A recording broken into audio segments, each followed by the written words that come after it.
Hello everyone, मैं अतुल स्वागत करता हूं आपका अपने YouTube channel study to the point पर, जहां हम लेकर आते हैं पूरे सप्ताह का करंट अफेयर्स। तो दोस्तों, देखते हैं जुलाई महीने के दूसरे सप्ताह का अपना पहला वीडियो। जो लोग हमसे नए जुड़ रहे हैं वो लोग जान लें कि हम एक सप्ताह में 2 वीडियो लेकर आते हैं, जिसमें उन सभी महत्वपूर्ण प्रश्नों की चर्चा की जाती है जो पिछले एक सप्ताह में आपके लिए जरूरी करंट अफेयर्स होने वाले हैं। तो दोस्तों, यहाँ पर केवल उन्हीं प्रश्नों को डिस्कस किया जाता है जो आपके लिए बहुत ही महत्वपूर्ण उपयोगी हों।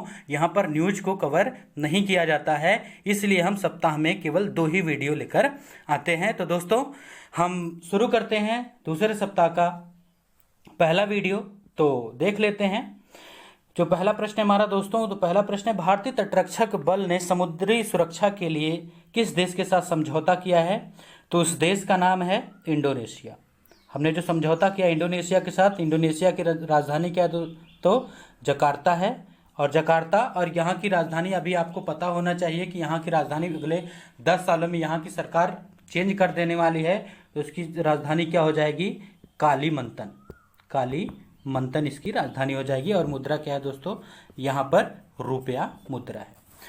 आगे देखते हैं कुछ और भी प्रश्न। हमारे तटरक्षक बल की बात जब हो रही है तो नौसेना से अलग जिस प्रकार से हमारे सेना में एक होती है फोर्स बीएसएफ, उसी प्रकार से हमारे नौसेना में एक होती है इंडियन कोस्ट गार्ड, यानी कि भारतीय तटरक्षक बल। तो इसके निदेशक कौन है? के नटराजन है। और इसका कार्य क्या होता है? समुद्री सीमा की सुरक्षा। जैसे हमारे देश की स्थलीय सीमा की सुरक्षा हमारी बीएसएफ करती है, उसी प्रकार से हमारी तटीय सीमा की रक्षा जो कौन करती है? आईसीजी, यानी कि इंडियन कोस्ट गार्ड करती है।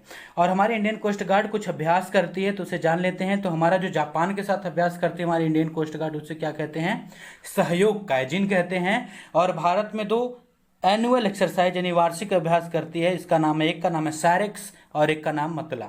सारेक्स जो हुआ है ये कहाँ पर हुआ, आपसे पूछा जा सकता है। तो ये गोवा में हुआ है। और मतला कहाँ पर हुआ है? तो ये कहाँ पर हुआ है?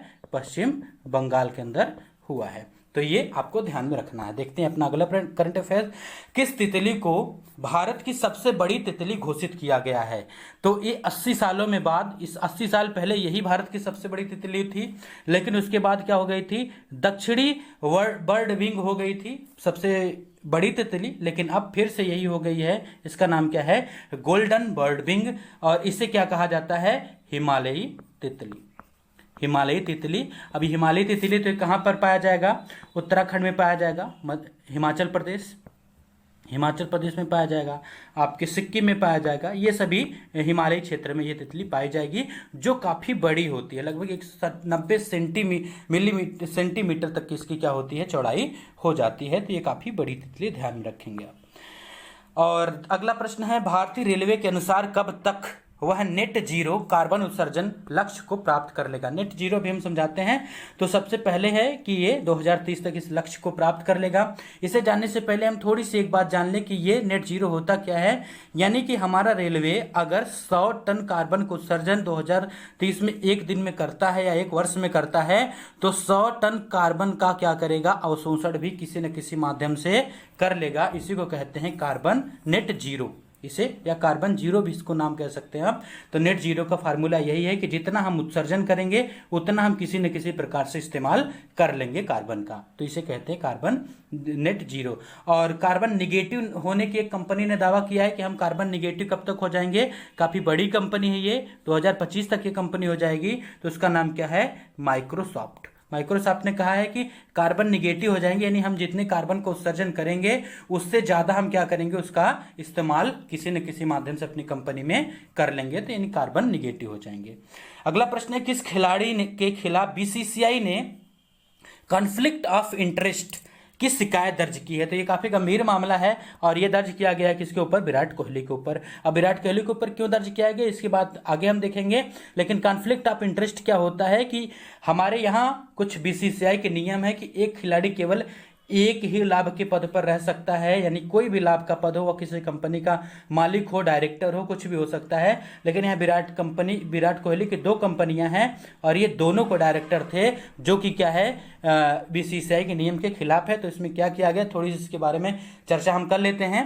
तो इसकी शिकायत किसने दर्ज करी है, तो उनका नाम है डीके जैन और ये क्या है बीसीसीआई के एथिक्स ऑफिसर हैं, यानी कि नैतिकता अधिकारी। नैतिकता का मतलब अगर आप खेल भावना को प्रभावित करेंगे तो एक प्रकार से उसकी नैतिक भावना को ठेस पहुंचेगी और इसीलिए डीके जैन ने इनके ऊपर कॉन्फ्लिक्ट ऑफ इंटरेस्ट का केस दर्ज किया है। अब इनका कारण क्या है, ये 2 लाभ के पद पर एक साथ हैं, इनकी 2 कंपनी है। पहली है फर्स्ट कोहली स्पोर्ट्स पीपीएल और दूसरा का नाम है कॉर्नर स्टार में इनकी 2 कंपनी और दोनों के ये डायरेक्टर हैं, इसलिए इनके ऊपर चार्ज लग गया है।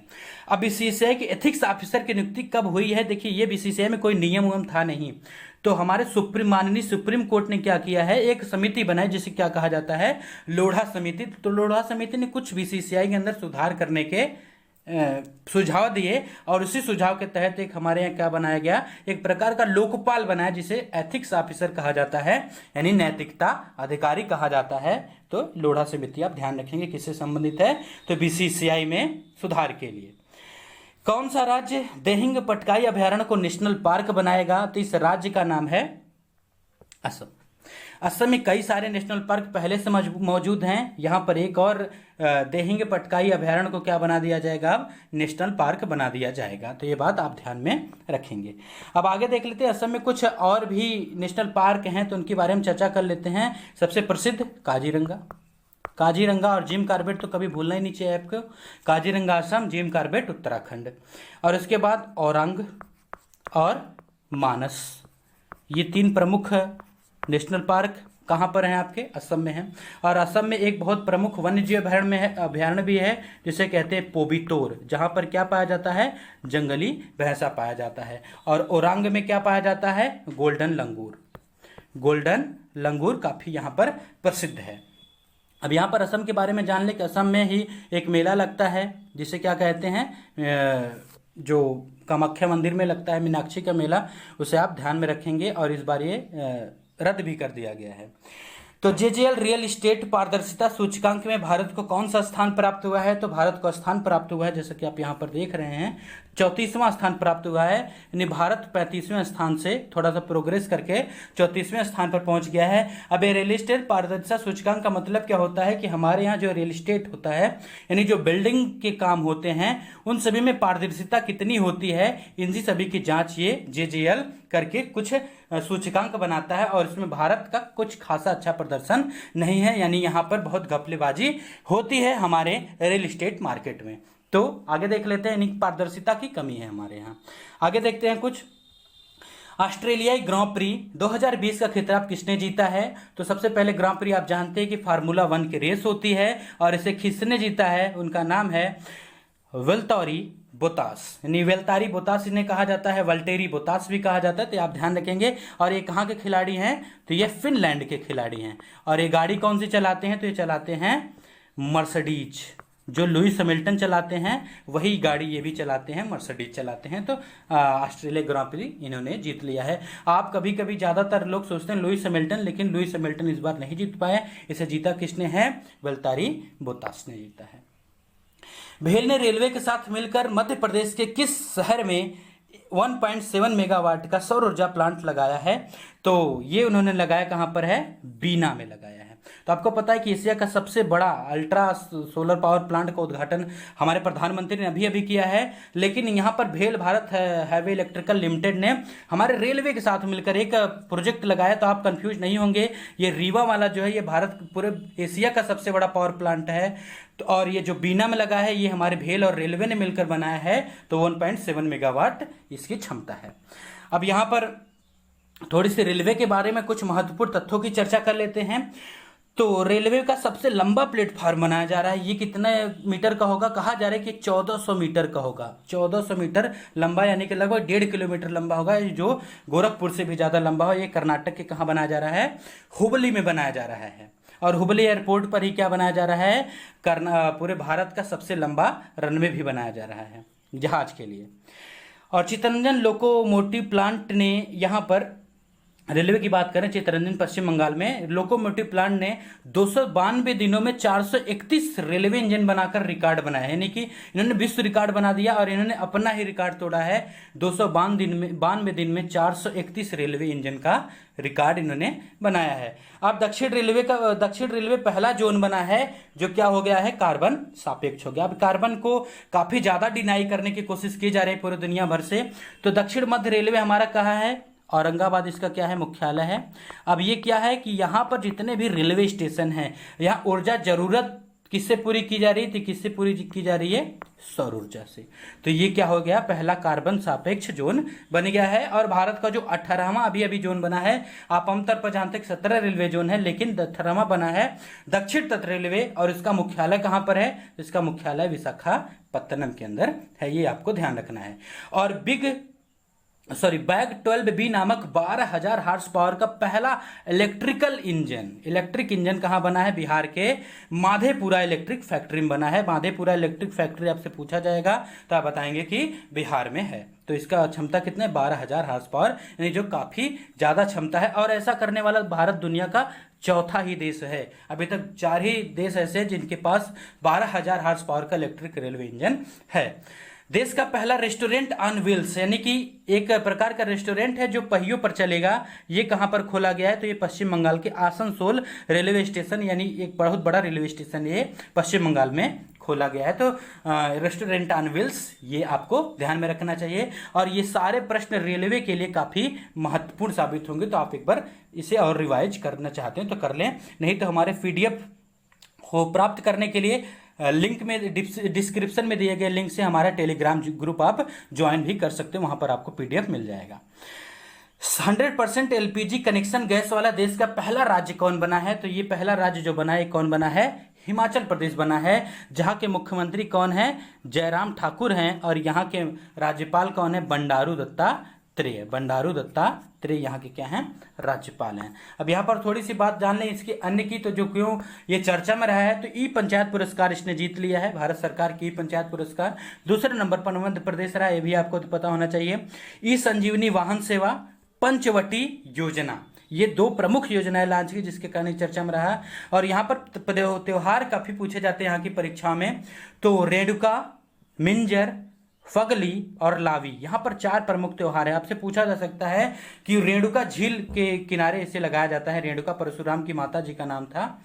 तो मिंजर, फगली और लावी ये त्योहार आप याद रखेंगे कहां का है, तो ये पश्चिम बंगाल हिमाचल प्रदेश का है।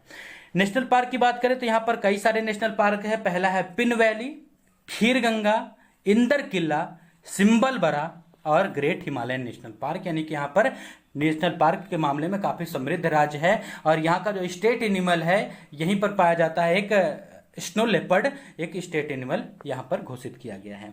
आगे देखते हैं, getting competitive and inter practitioner guide for India पुस्तक के लेखक कौन है, तो इनका दोस्तों नाम है RC भार्गव। अब RC भार्गव क्या है, मारुति सुजुकी के क्या है, चेयरमैन है।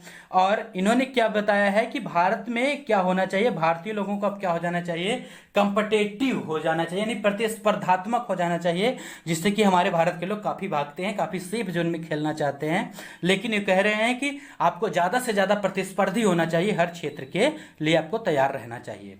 हाल ही में प्रधानमंत्री मोदी ने लद्दाख के नीमू का दौरा किया है, यह किस नदी के तट पर स्थित है, तो आपको पता है इंडिया चाइना टेंशन में क्या हुआ था कि हमारे प्रधानमंत्री सैनिकों का हौसला बढ़ाने के लिए लद्दाख में पहुंचे थे, जो कि वहां के दौलत बेग आल्डी से निश्चित नजदीक का एक क्षेत्र है नीमू, तो वहां पर पहुंचे थे। और ये किस नदी के तट पर है, तो सिंध नदी के तट पर है, ये आपको ध्यान रखना चाहिए। तो लद्दाख और जास्कर दो श्रेणियां यहां पर आपको देखने को मिलेंगी, इन्हीं के बीच में ये नदी बहती है जिसे हम कहते हैं सिंधु नदी। अब सिंधु नदी के उद्गम की बात कर ले तो सिंधु नदी तिब्बत से निकलती है। तिब्बत में आप आमतौर पर कह सकते हैं मानसरोवर झील, लेकिन इसका काफी कठिन नाम है, आपको याद रखने की जरूरत नहीं, आप मानसरोवर झील याद रख सकते हैं। यानी उसका मुहाना जो होता है वो सेरी खंबान नाम से जाना जाता है, और इसे चेमा युंगदुंग ग्लेशियर भी कहते हैं, आपको ध्यान रखने की जरूरत नहीं है। और ये अपना जल कहाँ गिराता है, तो ये पाकिस्तान के ग्वादर में अरब सागर में अपना जल गिराता है, ये आपको ध्यान रखना चाहिए। श्री सप्तमी गुरुकुल संस्कृत विश्वविद्यालय भारत के किस राज्य में बनाया भारत किस देश में बनवाएगा? तो भारत यह विश्वविद्यालय कहाँ बनाएगा? इस समय जो काफ़ी हमारा विरोध कर रहा है, नेपाल में बनवाएगा, जहाँ के प्रधानमंत्री कौन है?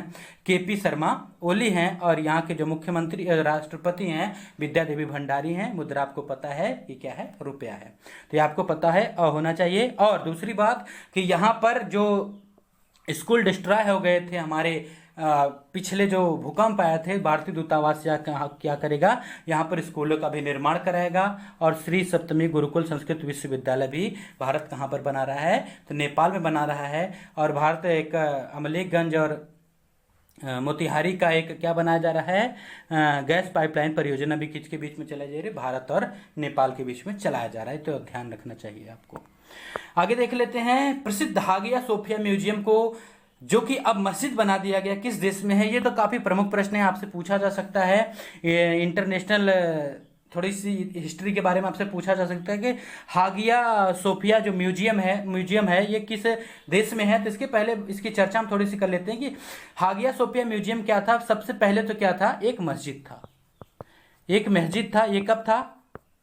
ऑटोमन एम्पायर एक बहुत प्रसिद्ध एम्पायर हुआ करता था दक्षिण यूरोप और पश्चिमी एशिया के पास में। तो क्या किया था इसने? एक मस्जिद बनवाया था। लेकिन यहाँ पर 1934 के समय में एक बहुत प्रसिद्ध यहाँ के शासक हुए जिन्हें क्या कहा जाता था? आतातुर्क ने क्या किया कि घोषित कर दिया कि तुर्की एक मुस्लिम राष्ट्र नहीं, एक क्या है? धर्मनिरपेक्ष राष्ट्र है। धर्मनिरपेक्ष यानी कि किसी भी धर्म को न मानने वाला राष्ट्र है। और उन्होंने क्या कर दिया? इसी के तहत उन्होंने कहा कि अब ये मस्जिद नहीं है, ये क्या हो गया है? अब एक म्यूजियम हो गया है। तो इन्होंने एक म्यूजियम घोषित कर दिया। यानी आप इनकी तुलना, आतातुर्क की तुलना अपने महात्मा गांधी से कर सकते हैं। तो इन्होंने भारत उस तुर्की को धर्मनिरपेक्ष राष्ट्र घोषित करते हुए कह दिया कि अब क्या है? एक म्यूजियम है। लेकिन अब यहाँ के अर्दोआन, यहाँ के बड़े दक्षिणपंथी नेता एक हैं अर्दोआन, जो कि गद्दी छोड़ना ही नहीं चाहते, इसलिए ये सभी फैसले वो कर रहे हैं। तो तुर्की में ये मस्जिद स्थित है, यानी कि अब ये मस्जिद हो गया। लेकिन बहुत सारे लोग इसे मस्जिद नहीं मानते, यानी खासकर कि इसका अमेरिका ने भी विरोध किया है। इसका पोप फ्रांसिस जो कि सिखों के सबसे बड़े नेता है, उन्होंने भी विरोध किया है इसका। आगे देखते हैं, अमेरिका कब से WHO को आधिकारिक रूप से छोड़ देगा? तो आपको पता है कि $40 मिलियन का जो पैसा देता था, एक प्रकार से फंड देता था, वो WHO का डोनाल्ड ट्रंप ने तत्काल प्रभाव से रोक दिया। तो उन्होंने कहा कि हम 6 जुलाई 2021 से आधिकारिक रूप से WHO से अलग हो जाएंगे, वर्ल्ड हेल्थ ऑर्गेनाइजेशन से अलग हो जाएंगे। और वर्ल्ड हेल्थ ऑर्गेनाइजेशन के बारे में बात करें तो इसका मुख्यालय कहाँ पर है? इसका मुख्यालय जिनेवा में है। और टाड्रेस आधानो यहाँ के क्या हैं? प्रमुख हैं। और यहाँ के जो कार्यकारी अध्यक्ष बनाए गए वो डॉक्टर हर्षवर्धन 1 साल के लिए बनाए गए। तो ये 6 जुलाई 2021 आपको याद रखना चाहिए एकदम से। किन 2 देशों ने अपने निर्धारित लक्ष्य 2021 से पहले ही खसरा और रूबेला से मुक्ति पा ली है? तो इनको लक्ष्य दिया गया कि आप 2023 तक खत्म करेंगे, लेकिन उन्होंने 2-3 साल पहले ही खत्म कर लिया। तो उनका नाम है श्रीलंका और मालदीव। ये पर श्रीलंका आप देख रहे हैं और यहीं पर एक छोटा सा देश है मालदीव। इन्होंने खसरा और रूबेला से क्या कर लिया है? निजात पा लिया है। गूगल ने अपने social networking site Google plus का नाम किसके नाम पर कर दिया है? तो एक सोशल मीडिया साइट थी जो काफी अनपॉपुलर है, उसका नाम उन्होंने बदलकर क्या कर दिया गया है? गूगल करेंट या केवल करेंट कर दिया है। तो ये क्या है? गूगल करेंट इन्होंने कर दिया है। गूगल के CEO हैं, आपको पता है कि भारत के कर्नाटक तमिलनाडु की सुंदर पिचाई ही हैं। और यहाँ के जो इसकी पेरेंट कंपनी, उसका नाम क्या है? अल्फाबेट इसकी पेरेंट कंपनी का नाम है। और इसने एक टॉकबैक नाम का एक ब्रेल लिपि का एक कीबोर्ड भी लॉन्च किया है जो दृष्टिहीन लोग हैं उनके लिए। और डीजी नामक एक योजना भी चला रहा है, क्या करने के लिए? लोगों को डिजिटली साक्षर बनाने के लिए भारत में। Mahavir the soldier who never died पुस्तक के लेखक कौन है? तो इसके लेखक 2 लोग हैं, रूपा श्री कुमार, A.K.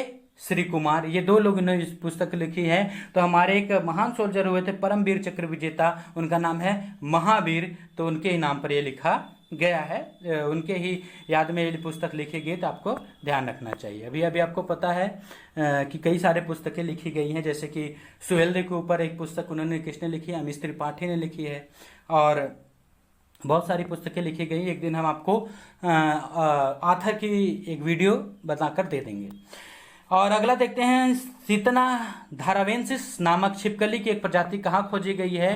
तो ये प्रजाति खोजी गई है दोस्तों अरुणाचल प्रदेश में खोजी गई। आप देख रखते हैं सीताना धारावेंसिस, एक नई स्पीसीज खोजी गई है छिपकली की, काफ़ी सुंदर दिख रही है, तो आपको ध्यान रखना चाहिए। अरुणाचल प्रदेश के मुख्यमंत्री कौन है? तो पेमा खांडू हैं, राज्यपाल ब्रिगेडियर बी डी मिश्रा हैं। और यहाँ पर आपको पता है कि मनाया जाता है एक महोत्सव जिसे हार्नबिल महोत्सव कहते हैं, और यहाँ पर गारो खासी नहीं, मिसमी, अबोर, मेरी और डफला नामक जनजातियां भी पाई जाती हैं। और यहाँ पर दाफरिजो नाम का एक पुल बनाया जा रहा है, और ये किस नदी पर बनाया जा रहा है? तो ये सुबानसिरी नदी पर बनाया जा रहा है। सुबानसिरी नदी पर एक दाफरिजो नाम का पुल भी बनाया जा रहा है।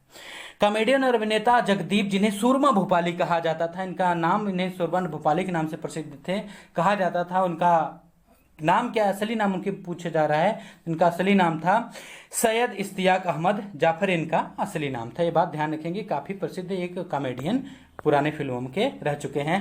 भारतीय नौसेना ने समुद्र सेतु अभियान समाप्त कर दिया है। इसमें कौन 2 जहाज शामिल थे? तो इसमें 2 जहाज शामिल थे, कौन? INS मगर और INS जलाश्व। जलाश्व को हमने किससे खरीदा? अमेरिका में से खरीदा था, और ये हमारा INS मगर हमने गार्डन्स रिच बिल्डर्स ने हमें बनाकर ये दिया है, तो ये ध्यान रखेंगे। और हमने क्या किया था? समुद्र सेतु अभियान क्यों चलाया गया था? कि जो खाड़ी देशों में है और मॉरिशस, मालदीव जैसे देशों में हमारे जो लोग फंसे उन्हें घरों को लाने के लिए अभियान चलाया गया था। तो जैसे वंदे भारत हमारी सरकार ने चलाया था जहाज के माध्यम से, एयर इंडिया के माध्यम से लोगों को लाने के लिए, उसी प्रकार से हमारी नौसेना ने कौन सा अभियान चलाया था? समुद्र सेतु अभियान। और हमारे यहाँ पर एक सागर अभियान भी चलाया गया था। तो आप बताएंगे कमेंट बॉक्स में कि सागर अभियान का जो जहाज गया था वो कौन हमारे यहाँ से गया था सागर अभियान के तहत, जिसमें हम अपनी पड़ोसी समुद्री देशों के, द्वीपीय देशों की सहायता के लिए अभियान चला रहे थे। विश्व जलवायु संगठन के अनुसार अगले 5 साल में तापमान में कितने प्रतिशत की वृद्धि देखने को मिलेगी? तो ये वृद्धि कितने प्रतिशत की देखने को मिलेगी? 1.5 डिग्री सेल्सियस की वृद्धि देखने को मिलेगी। तो वर्ल्ड मेट्रोलॉजिकल डिपार्टमेंट का जो मुख्यालय ये कहाँ पर है? जिनेवा में है, आपको याद रखना चाहिए। तो जिनेवा में काफ़ी मुख्यालय हैं, जैसे कि वर्ल्ड ट्रेड ऑर्गेनाइजेशन का भी मुख्यालय जिनेवा में है, WHO का मुख्यालय जिनेवा में है, वर्ल्ड इकोनॉमिक फोरम का मुख्यालय जिनेवा में तो नहीं है, कोलोगनी में है, तो ये आपको ध्यान में रखने की जरूरत नहीं है। तो ये आपको जिनेवा का कुछ प्रमुख मुख्यालय याद रखने चाहिए। और यूनाइटेड नेशन के एक ऑफिस भी कहाँ पर है? जिनेवा में ही है। यानी कि अब ये 5 सालों में 1.5 डिग्री तापमान औसतन बढ़ जाएगा पूरी दुनिया का, ये वर्ल्ड मेट्रोलॉजिकल डिपार्टमेंट का ऑर्गेनाइजेशन का कहना है। संयुक्त राष्ट्र आंतरिक सुरक्षा बल का पुरस्कार किसे दिया गया है? तो ये दिया गया है भारत के सैनिकों के, जिन्हें क्या कहा जाता है? ब्लू हेलमेट आर्मी, यानी कि ये नीली टोपी लगाते हैं। और भारत क्या करता है? संयुक्त राष्ट्र, पहले जान लें कि ब्लू हेलमेट आर्मी क्या होती है। संयुक्त राष्ट्र की एक सेना होती है, यूनाइटेड नेशन की एक सेना होती है, जो आंतरिक विद्रोह से देश जूझ रहे होते हैं, उन लोगों में क्या किया जाता है? आंतरिक सुरक्षा और आंतरिक शांति के लिए सेना काम करती है। और इनमें कंट्रीब्यूट करने वाला जो दूसरा सबसे बड़ा देश है, ये कौन सा है? हमारा भारत ही है। तो इन्होंने लेबनान में बहुत अच्छा खासा काम किया था, जहां की राजधानी बेरूत है। तो इनके लिए इन्हें क्या किया गया? आंतरिक सुरक्षा पुरस्कार दिया गया है। और अभी अभी आपको बता दें कि एक हमारी बड़ी प्रमुख सैनिक थी, जिनका नाम क्या था? सुमन गवानी। सुमन गवानी एक हमारी बड़ी प्रमुख सैनिक थी। इन्हें क्या किया गया था? द जेंडर एडवोकेट पुरस्कार दिया गया था हमारे संयुक्त राष्ट्र का, इसी ब्लू हेलमेट में अच्छे खासे योगदान के लिए। आगे देखते हैं, भारत का सबसे अच्छा पुलिस स्टेशन किसे घोषित किया गया है? तो ये पुलिस स्टेशन हमारे गृह मंत्रालय ने घोषित किया है। तो नादौन पुलिस स्टेशन हिमाचल प्रदेश को घोषित किया गया है। ये काफी अच्छा पुलिस स्टेशन, यानी कि ज्यादा जल्दी से शिकायतों का निर्वहन ये पुलिस स्टेशन करता है। तो इसी के साथ दोस्तों हमारा वीडियो समाप्त हुआ। आपको हमारा ये वीडियो कैसा लगा हमें कमेंट बॉक्स में जरूर बताएंगे। और इस वीडियो में हमने कुछ बहुत ही आराम से आपको कुछ बताने की कोशिश करी है, हमने बहुत ज़्यादा जल्दबाजी नहीं दिखाई, इसलिए वीडियो लंबा हो सकता है। जल्द ही मिलेंगे हम इसके सेकेंड पार्ट के साथ, तब तक आप इसका रिवीजन करते रहिए। हमारे चैनल को लाइक और सब्सक्राइब जरूर करिए। और दोस्तों जल्द ही हम माइक की व्यवस्था करेंगे जिससे आपको आवाज़ और भी ज़्यादा क्लियर मिलने लगेगी। तो दोस्तों नमस्कार, टेक केयर।